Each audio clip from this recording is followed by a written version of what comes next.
Olá, estimados irmãos, vamos em nome do nosso amado Salvador Jesus e com o auxílio do Santo e Bom Espírito dar continuidade aos estudos dessa lição chamada Crise.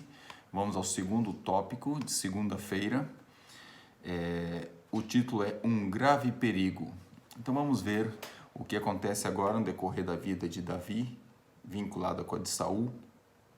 A pergunta traz a seguinte questão: quando Saul viu que Deus havia protegido Davi, que outros planos ele preparou para tentar destruí-lo?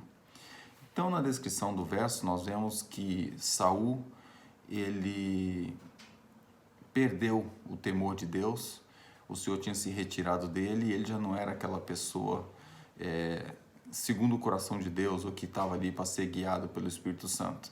E Saul então teve muita inveja de Davi. Ele já tinha dado Merabe, a filha mais velha, a Davi, mas ele percebeu que Mical amava Davi e Davi também tinha seus sentimentos por ela. E ele então arquitetou, o inimigo trouxe ali uma ideia ao seu coração: olha, põe ele para o maioral de 1000, que já é poucos soldados, e pede ele para trazer aqui 100 prepulsos dos filisteus. Que ele vai lá tentar fazer isso, acaba por morrer por lá. E aí pensou de Saul, né? Eu não preciso lançar a minha mão contra ele e matá-lo. Então arquitetou tudo isso para tentar derrubar Davi pela mão dos filisteus. A segunda questão vem trazendo o seguinte: o que preservou a vida do fiel servo de Deus? Apesar de Saul estar tentando destruir a vida de Davi através dos filisteus, colocando ele à frente da guerra, tinha um aspecto interessante. Diz lá o texto, Samuel, que Davi se conduzia com prudência em todos os seus caminhos, e o Senhor era com ele. Desde rapazinho, tudo o que Davi fazia era em comunhão com Deus, ele confiava em Deus, e essa comunhão dele com Deus fez com que ele fosse à batalha e tinha sucesso, porque ele consultava a Deus e ia em nome do Senhor. E ele então conseguiu com prudência concluir tudo aquilo que era colocado para ele fazer, e acabava sendo cada vez mais estimado pelo povo e por aqueles que ele servia. Inclusivamente o servo de Saul, né, aqueles que serviam o rei, de certa forma, via Davi com bons olhos, e isso causava ainda mais inveja a Saul. A pergunta B, ela traz como o lado mais sombrio de Saul ressurgiu e o que impediu a sua perseguição a Davi em Ramá. Então sabemos que em Ramá Davi ia tocar para Saul. Saul tinha ali o espírito mau, bem aqui como diz a parte do Senhor, e ele pedia Davi para tocar para ele se sentisse em paz. E numa das situações que Davi estava ali tocando o seu instrumento, Saul então pegou numa lança e atirou contra Davi, né? E ele desviou, Deus ali esteve com Davi, ele desviou, aquela lança fez logo ali uma marca, não sabemos se ficou cravado na parede, mas ela diz que a lança foi então contra a parede e Davi fugiu, escapou então da presença de Saul e foi para Naiote, né, e Ramá, e o mesmo Espírito de Deus veio sobre ele e ia profetizando até chegar a Naiote. É interessante ver que, de certa forma,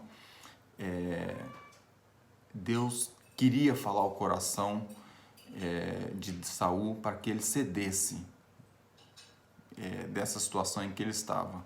O anjo de Deus então encontrou ele no caminho e o dominou, e o Espírito Divino o conteve, e ele começou a apresentar orações a Deus, intercalada com profecias e canto sagrado, e profetizou a respeito do Messias vindouro como o Redentor do mundo.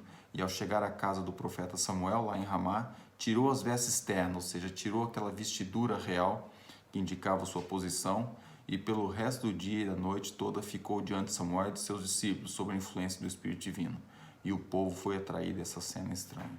Então vemos aqui que, de certa forma, havia apelos, né, para ver se ele conseguia voltar, mas infelizmente não foi o caso. Davi tinha pouca confiança nesse arrependimento do rei, e ele aproveitou a oportunidade para escapar, temendo que o temperamento do rei mudasse como antes e viesse contra ele novamente, né?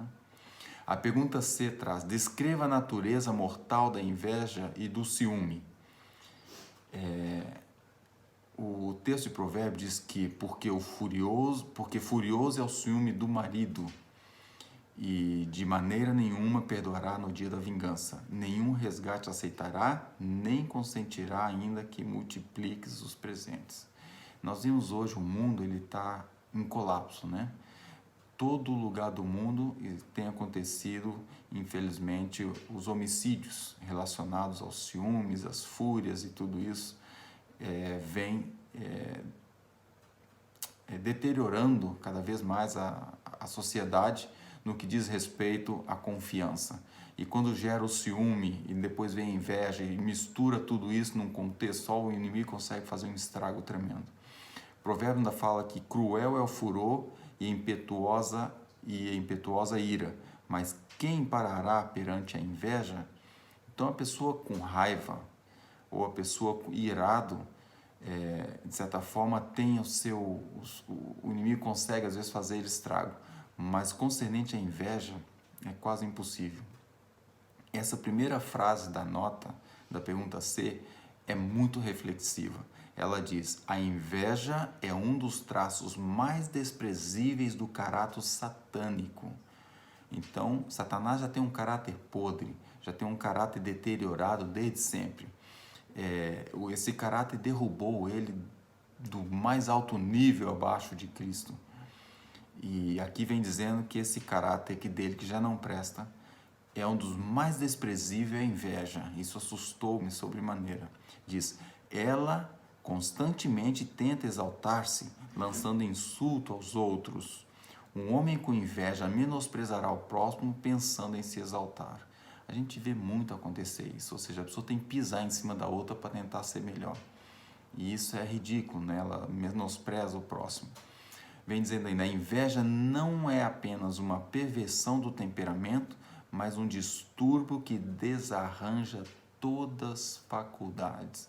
Então, por mais que você seja inteligente, por mais que você tenha outros recursos mentais para ser usado, a inveja desarranja essas faculdades todas. É terrível. Se for feita uma tentativa de convencer a pessoa invejosa do seu pecado, ela se tornará ainda mais amarga contra o objeto de sua ira e, com muita frequência, permanecerá incurável. É terrível, irmão. A inveja, realmente, a pessoa quando tem inveja, é difícil atingir o coração dela. Só um trabalho muito grande do Espírito Santo, só a pessoa em comunhão com Deus vai conseguir ceder a isso. Então, traz para nós aqui, através desse episódio de Saul e Davi, a inveja que Saul teve assim que viu Davi prosperando, traz para nós aqui uma lição muito grande, para nós não fazermos uso da inveja, porque mesmo é algo desprezível diante de Deus, diante da sociedade, e tem causado muita desgraça. O inimigo tem conseguido mesmo causar aí um problema grave na sociedade, e não só na sociedade, mesmo entre nossos irmãos, mesmo no nosso meio, ele tem conseguido fazer às vezes uns estragos tremendos através da inveja e do ciúme.